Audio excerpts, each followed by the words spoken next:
My company is Perpetuum Media, and we are a leading global publisher of HTML5 and Android games in the MVOS markets. As you can see, we're fortunate. We work with a number of great brands here, right? It wasn't always this way, but we're fortunate to say that we're partners with Disney, Voodoo, Square Enix, some really impressive games that come from these guys, as well as a bunch of other brands and partners as well too. But it wasn't always this way. We didn't start with these guys. We had to earn our stripes, so to speak, if you will. With that said, so we had a desire, a vision to get to the big brands table. We wanted better products. We're consumer focused. We wanted to have the best quality branded games for the MVOS markets. And we asked ourselves, what's it going to take to get there? What do we got to do to get these guys to come on board? Because MVOS is a different market. It's a new market for a lot of these companies and games. And we just sort of sat down. We figured out, what do we need to do? And we started talking to different partners. And what we realized is we had to share that we were, growing in a strong business. We had a background, that we had strong relationships in the MVOS world, up and down the value chain. So they're getting to know who we are, what we kind of do in this business. It helps to have a little bit of luck too.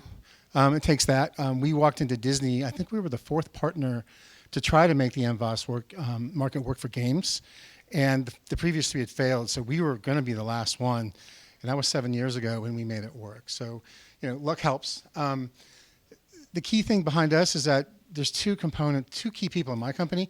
Bertil Krumnak is the CEO, and he's outside talking business right now. He knows the MVOS space. He's been in this business 25 years. He worked at Ericsson. He started companies in this space, and he's built games as well too. So he knows the distribution market. I come from the movie business originally. I worked in strat planning at the Walt Disney Company. Can you hear me? Yeah. Way back when, I was a finance guy figuring out how movies made money in all markets. And I was a little tired of Los Angeles and the movie business, and I found the video game business 30 years ago. So I went to Electronic Arts, doing a lot of finance work, business planning, strategy. But the experience there got me into production. So I started making games. So kind of a weird transition, but I did it. And then I got into publishing. And all of these experiences that Bertil and I have just come together when we start talking to brands and how we can make their brands work in the markets that we focus on.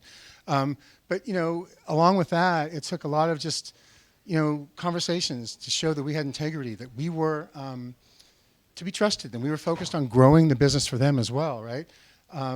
Getting to know each other, talking about goals they had that we shared that they might be up here, we're down here, and we mind the gap and we get to a place to work together. But we walk in with a ton of working knowledge when it comes to brands. I've been in the game business 30 years. I love what I do. I love building games. I love content. I love, take your pick. I just love being in the space. So it helps when you know what the brands do, what they mean, and what you can do with them in our markets. But time, negotiations, a couple MGs. Next thing you know, we're at the party.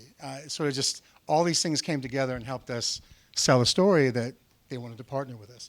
And it helps that we're gamers too. So we're at the party, and the cool thing about us, and we learned early on, if we wanted partners to come in and work with us, we could give them our SDK and our tools to integrate into their games, but what that meant was they're probably not going to do it. They don't have time for it. They're focused on their primary businesses, right? So we come in and say, let's take that off the table. We'll enable your games for our markets. We'll make it easy, turnkey. You don't have to do anything. It's seamless.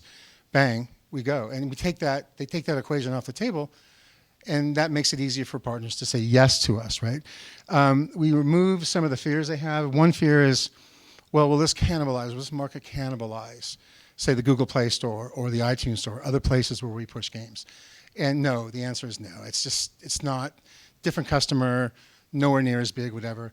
And we manage DRM. That's a big piece for them. They want to make sure that their games are safe.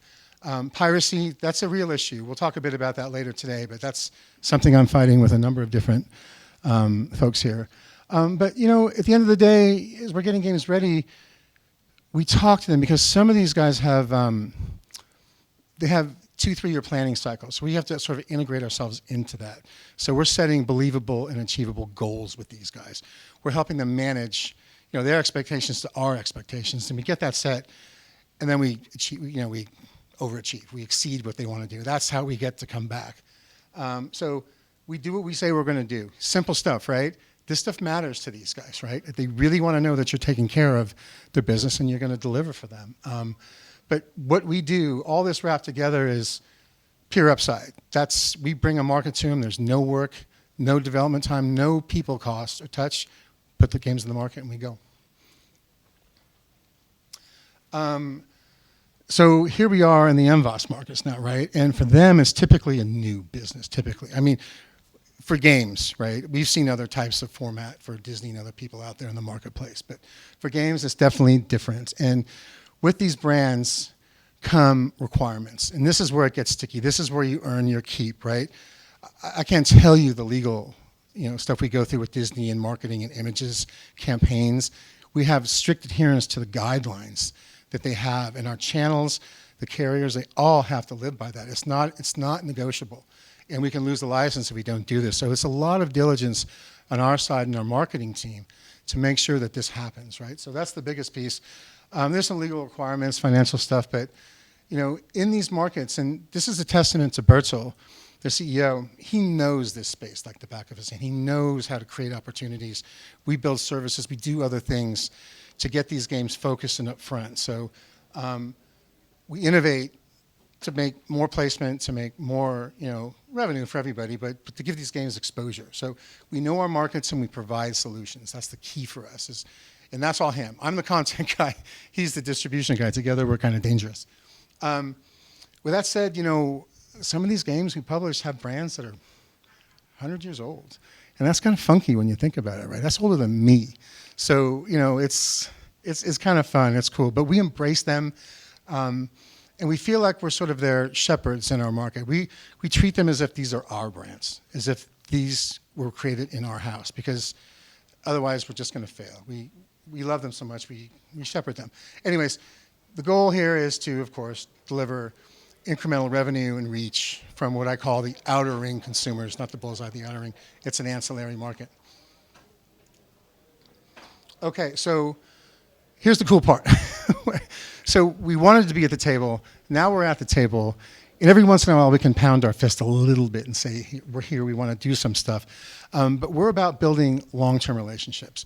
We've been working with Disney for 7 years now. Voodoo, I don't know if you guys know Voodoo. They make a bunch of, So it took me 4 years to get in that door. And once we got in, it's just been all kinds of great stuff. We got Disney. It took a year to get Marvel.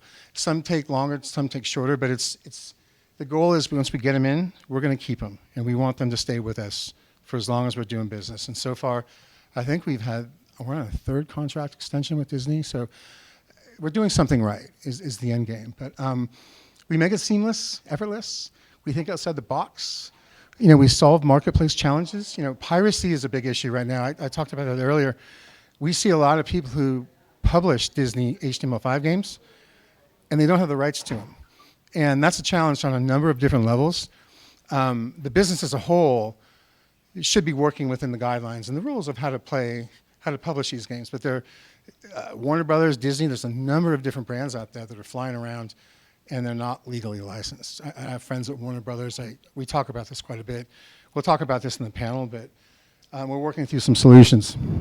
But the best part about this is that, new opportunities happen over time. And that's what we're doing with Disney and Marvel and some of these other companies. We're there long enough, they throw things at us and say, would you like to try this? Would you like to try that? And we do that with them, which is great. So that means we made an impression and we're doing what we're supposed to do. And communicate, because we want to be invited to the next party, right? There's going to be another party. And so far, so fun. I'm done. And I'm